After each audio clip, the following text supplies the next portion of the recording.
Hello everyone. Rajasthan GK के one liner questions हम इस वीडियो में डिस्कस करेंगे। पहला क्वेश्चन है, संस्कृत की जगह हिंदी में उपदेश देने वाले संत कौन थे? रामानंद जी ने संस्कृत की जगह हिंदी में उपदेश दिए थे। कबीर किसके समकालीन थे? कबीर सिकंदर लोदी के समकालीन थे। कबीर के दोहों को उनके शिष्यों द्वारा बीजक में संग्रहित किया गया। इसके कितने नाम हैं? रमेनी, सबद और साखी। कबीर के दोहों को रमेनी, सबद और साखी नाम से संग्रहित किया गया।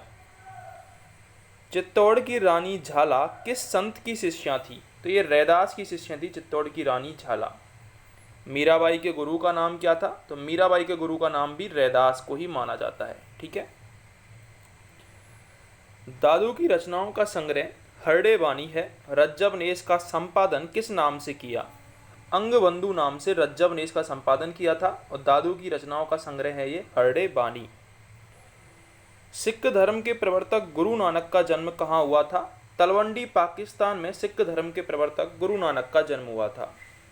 गुरु नानक की प्रमुख रचनाएं हैं जपू जी, आसादीबाद, रही रास और सोहिला। ये गुरु नानक जी की प्रमुख रचनाएं हैं जपू जी, आसादीबाद, रही रास और सोहिला। चैतन्य महाप्रभु का वास्तविक नाम क्या था? बिशंभर। ये चैतन्य महाप्रभु का वास्तविक नाम था। बंगाल में आधुनिक वैष्णववाद या गौड़ीय वैष्णव धर्म की स्थापना चैतन्य महाप्रभु ने ही की थी। कृष्ण का अवतार व गौरांग महाप्रभु के नाम से किसे जाना जाता है?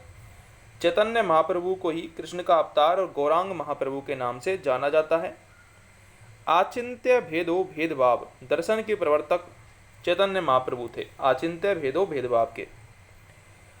अकबर से धार्मिक वार्ता करने वाला संत कौन थे? दादू दयाल जी अकबर ने धार्मिक वार्ता की थी। इंपॉर्टेंट क्वेश्चन है, फतेहपुर सीकरी में अकबर से मिले थे ये।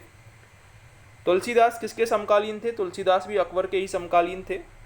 तुलसीदास जी की कृतियां कौन कौन सी हैं? रामचरितमानस, विनय पत्रिका, कवितावली, दोहावली, गीतावली, रामलला, नेहछू, बरवे रामायण, वैराग्य संदीवनी, पार्वती मंगल, जानकी मंगल, कृष्ण गीतावली आदि प्रमुख तुलसीदास की कृतियां हैं।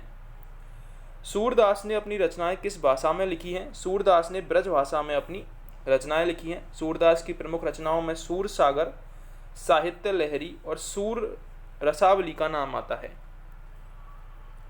सूरदास किस मुगल बादशाह के समकालीन थे? ये अकबर और जहांगीर के समकालीन थे। पुष्टि मार्ग का जहाज बल्लवाचार्य के किस शिष्य को कहा जाता है? सूरदास को पुष्टि मार्ग का जहाज कहा जाता है। असम के चैतन्य किसे कहा जाता है? शंकर देव को असम के चैतन्य कहा जाता है। बरकरी संप्रदाय की स्थापना नामदेव ने की थी। इंपॉर्टेंट क्वेश्चन है। बरकरी जो संप्रदाय था उसकी स्थापना करी थी नामदेव जी ने। रामदास किसके समकालीन थे? रामदास शिवाजी के समकालीन थे। और इन्होंने कौन सा ग्रंथ लिखा? दास बोध नामक ग्रंथ। ये रामदास जी के द्वारा ही लिखा हुआ है। ये शिवाजी के समकालीन थे। वह संत जिसका जन्म एक दर्जी परिवार में हुआ, ये प्रारंभिक जीवन में डाकू थे, वो है नामदेव। बुद्ध व मीराबाई के जीवन में मुख्य समानता क्या है? संसार दुखपूर्ण है। मध्यकालीन भारत में किस संत का जन्म प्रयाग में हुआ? तो रामानंद जी का जन्म प्रयाग में हुआ था। रामानंद जी का जन्म प्रयाग में हुआ था। अलवार संतों की संख्या 12 थी। इनमें से महिला संत कौन थी? संत अंडाल। ये जो अलवार संतों में 12 संत थे उनमें महिला संत संत अंडाल थी। उत्तर भारत में भक्ति आंदोलन की त्रिमूर्ति किसे कहा जाता है? उत्तर भारत में गुरु नानक, कबीर और रैदास, इनको भक्ति आंदोलन की त्रिमूर्ति कहा जाता है। महाराष्ट्र में भक्ति संतों का सही क्रम कौन सा है? नामदेव जी, ज्ञानदेव जी, एकनाथ, तुकाराम और रामदास। ये जो रामदास जी थे शिवाजी के समकालीन थे।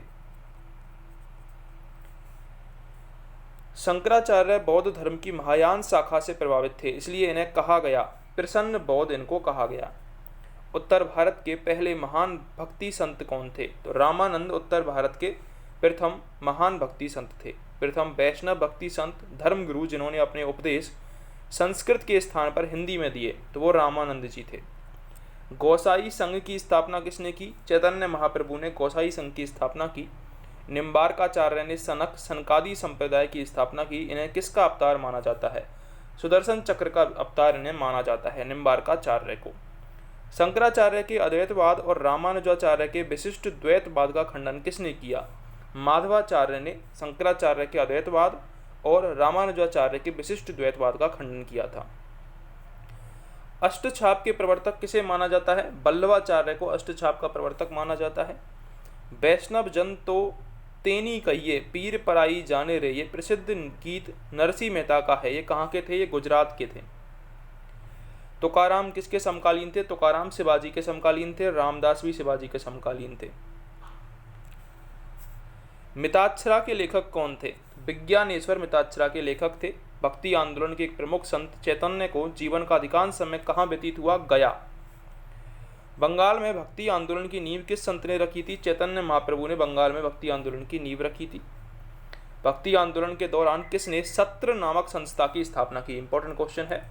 शंकर देव ने भक्ति आंदोलन के दौरान सत्र नामक संस्था की स्थापना की। बंगाल साहित्य का प्रथम कवि किसे माना जाता है? चंडीदास को बंगला साहित्य का प्रथम कवि माना जाता है। रामानुजाचार्य का दर्शन किस ग्रंथ पर आधारित है? श्रीमद् भागवत पुराण पर। भक्ति को दार्शनिक आधार देने वाले प्रथम आचार्य कौन थे? रामानुज। प्रसिद्ध समाज सुधारक कबीर को भक्ति काल के किस सूफी संत ने दीक्षित किया था? संत शेख तबी जी ने प्रसिद्ध समाज सुधारक कबीर को दीक्षित किया था। किस चोल शासक ने रामानुज को दंड देने की धमकी दी थी? कुलोतुंग प्रथम को। महिलाओं को संत मठों में समान परिस्थिति देने वाला प्रथम भक्तिकालीन संत कौन था? रामानंद। संत दादू ने किस संप्रदाय की स्थापना की? ब्रह्म संप्रदाय और परब्रह्म संप्रदाय की। चैतन्य किस धर्म के संस्थापक थे? तो ये गौड़ीय वैष्णव धर्म के संप्रदाय के संस्थापक थे।